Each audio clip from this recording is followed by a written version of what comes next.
Righty. So for something different, I thought I would do a video on retaking.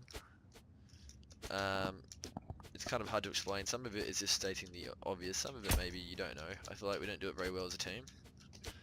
And good teams will have a certain way to retake, and it relies on a lot about communication. But there's also like an art to it.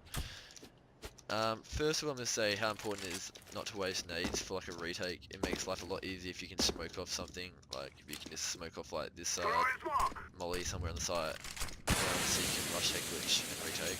That's more for maybe 2v3s or 1v2s. Something you can, like your nade usage is more important. As if you've got like a 3v3, 3 members alive, 4 members alive, you can kind of just use each other to clear angles. And that's what I'm going to show you today. So for an example, I'm going to show you this quickly. The best way if you're retaking from heaven to actually peek heaven is to you come on these boxes, right? You jump up here, right? And then you actually peek from here. So you want to peek like sight from here. You know, you can jiggle everything. That's just a better way to peek than from here. It's just a combination of the level difference, and it's a common spot in a pre-aim. So yeah, you can peek. I don't think you can peek head glitch from here, but you can peek basically everything else, and it just works out better.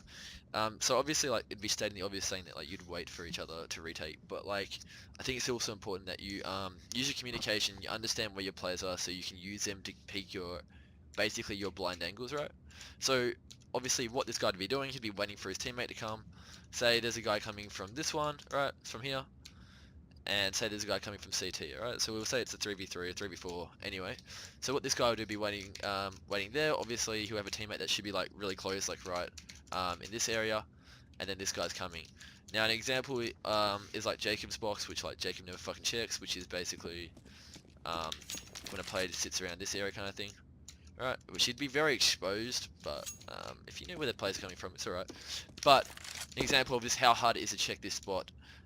Especially if he's actually under the vent, because if this spot you can check obviously without making yourself really that vulnerable. I mean, maybe someone could peek you from here or here, but if you wanted to like maybe clear out this spot, you know, it's really hard.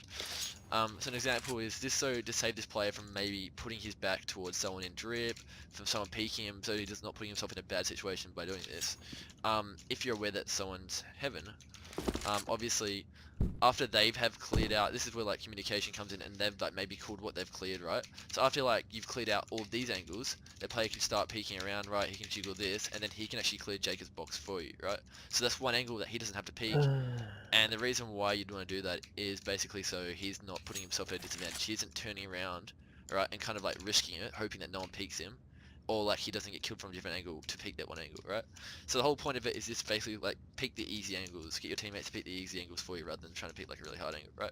So obviously another way to do that is the CT guy could also, I think I'm not sure if this is a better way. Can you even jump up here? This might be a better way, peeking CT in general, like this, like coming over here, peeking from this way. I'm not really sure. Alright, I guess the further away you're better, but obviously this guy could do the same thing. And the same thing would go before like he drops off of heaven. You'd probably get this guy to come. He could even peek into here, and then you'd maybe want like this guy to peek under here. So it's kind of saying the fucking obvious, like no shit. But it's just like this guy wouldn't drop until this guy should have peeked up here, and then he can say you're under heaven's clear kind of thing, right? And then obviously you close into the site. You've got, you know that like if it's a 2v3 or something, you know that basically no one's in any of these angles because they've taken their time to clear it, and all you have left is the site. Alright, so if you've got nades, obviously it's even easier, but if you've got 3 people that can kind of peek out all at once, and you know that you're not going to get shot in the back, that's where like the retaking, the auto retake becomes a lot easier. So I think it is important to save your nades, right?